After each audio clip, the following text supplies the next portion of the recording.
রাজধানী উন্নয়ন কর্তৃপক্ষ রাজুকের প্লট বরাদ্দে দুর্নীতির অভিযোগে সাবেক প্রধানমন্ত্রী শেখ হাসিনা, তার ছেলে সজীব ওয়াজেদ জয় এবং মেয়ে সাইমা ওয়াজেদ পুতুল সহ অন্যান্য আসামিদের বিরুদ্ধে অভিযোগ গঠনের আদেশ দিয়েছেন আদালত। এর ফলে মামলাটির বিচার আনুষ্ঠানিকভাবে শুরু হয়েছে। আদালত সূত্রে জানা গেছে, পৃথক 3টি মামলায় শেখ হাসিনা সহ 12 জন, সজীব ওয়াজেদ জয় সহ 17 জন এবং সাইমা ওয়াজেদ পুতুল সহ 18 জনকে আসামি করা হয়েছে।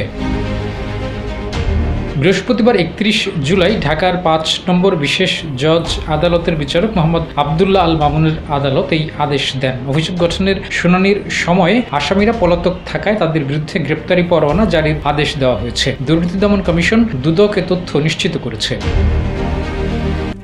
RICL TMX, যুগের পর যুগ স্থাপনা থাকে মজবুত।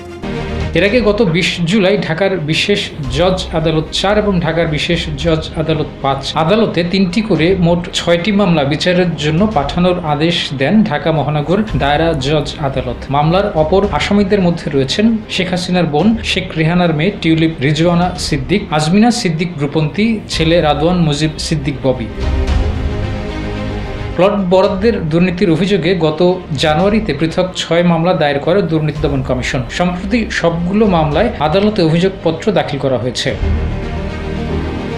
ছাত্র জনতার আন্দোলনের মুখে গত 5 আগস্ট দেশ ছেড়ে ভারতে আশ্রয় নেন শেখ হাসিনা। 71-এর মানবতা বিরোধী অপরাধের বিচারের জন্য গঠিত আন্তর্জাতিক অপরাধ ট্রাইব্যুনালে জুলাই আগস্টে সংঘটিত হত্যাসহ মানবতা বিরোধী অপরাধের বিচারের জন্য নির্ধারণ করা হয়। শেখ হাসিনা, আসাদুজ্জামান খান কামাল সহ 3 আসামিকে নির্দেশদাতা উল্লেখ করে তাদের বিরুদ্ধে আনা 5টি অভিযোগ আমলে নিয়েছেন আন্তর্জাতিক অপরাধ ট্রাইব্যুনাল। আগামী 3 আগস্ট শেখ হাসিনার আমলে নির্যাতিত সাংবাদিক আমার দেশ পত্রিকার সম্পাদক মাহমুদুর রহমানের সাক্ষ্যদানের মাধ্যমে শুরু হবে এ মামলার সাক্ষ্য গ্রহণ। আন্তর্জাতিক অপরাধ ট্রাইব্যুনালে শেখ হাসিনার শাসনামলে আইনশৃঙ্খলা বাহিনীগুলোর দ্বারা গুম, খুন ও জুলাই আগস্টে মানবতা বিরোধী অপরাধের অভিযোগে এখন পর্যন্ত 27টি মামলা দায়ের হয়েছে। এর মধ্যে গুমের অভিযোগে 5টি মামলার বিচার কাজ চলমান রয়েছে। বাকি 25টি মামলা জুলাই আগস্টের ছাত্র জনতার গণ অভ্যুত্থানে চলা হত্যাকাণ্ড এবং মানবতা বিরোধী অপরাধের অভিযোগে দায়ের করা।